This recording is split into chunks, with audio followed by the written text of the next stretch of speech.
हाँ तो का हाल भइल सबके बजा दिला बाजा हमरे नाम वीआईपी राजा। तो भाई लोग देखल भोजपुरी के ट्रेंडिंग स्टार खेसारी लाल यादव के और प्रिया सोनी के जौन ई वाला गाना लखाने पीके रोज कर ले ड्रामा 2 अरे हाँ एक रिलीजिंग डेट आ गल बा। अरे हाँ कब तक रिलीज होता कौन चैनल पर रिलीज होता कब तक ट्रेलर आवता पूरा फुल जानकारी मिली तो लोग के ई वाला वीडियो में।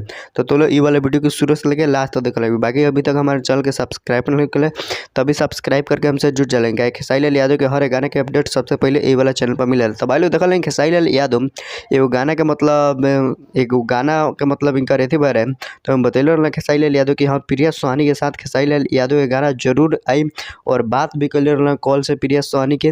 और भाई लोग ये सब कैले के बाद अरे हम प्रिया सोहानी भी कर ली और रील भी बनैले लगिन। अरे हाँ नीलम गिरी और खेसारी लाल यादव रील भी बनैले लगिन और प्रिया सोहानी और बहुत ही मतलब झकास बहुत ही अच्छा लागल सबके और बहुत ही वीडियो भी वायरल भा रील वाला।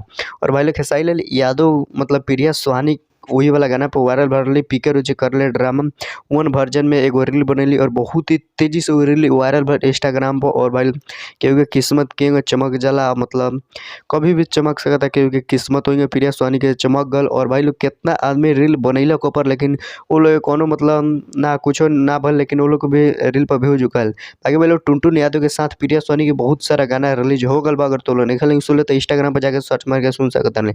बाकी प्रिया सोहानी के साथ मतलब बहुत एक्टर के जैसे आशीष यादव और चंदन चंचल बहुत ऐसा एक्टर बाड़ा लगिन मतलब हीरो बाड़ा लगिन सिंगर बाड़ा लगिन वो लोग के संग खेसारी मतलब प्रिया सोहानी के गाना आ रहा बा और तो लोग देखते ही हो लगे। बाकी भाई लोग तो लोग बता दी कि खेसारी लाल यादव के साथ कब आओ तारी प्रिया सोहानी तो एगो तो गाना रिलीज हो गल बा। और भाई लोग ई वाला गाना हो सके तो हम जनवरी में गाना का पोस्टर रिलीज कर दिया जाए।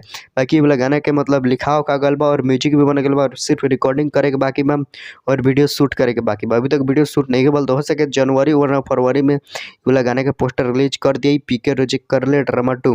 बाकी भाई लोग बहुत ही मस्त बहुत ही झकास वही गाना का है कि मतलब जनवरी वरना फरवरी में रिलीज करल जाए और 2025 में रिलीज हो वाला गाना बहुत ही बेस्ट बहुत ही झकास तरीके से बनावल जाता। इतना समय लेवल जाता तो बहुत ही मतलब ब्लास्ट बहुत ही झकास बहुत अच्छा तरीके से बनावल जाता वैसे इतना देर मतलब टाइम लागता और बहुत ही मस्त बहुत ही झकास गाना के शूटिंग भी करल जाए।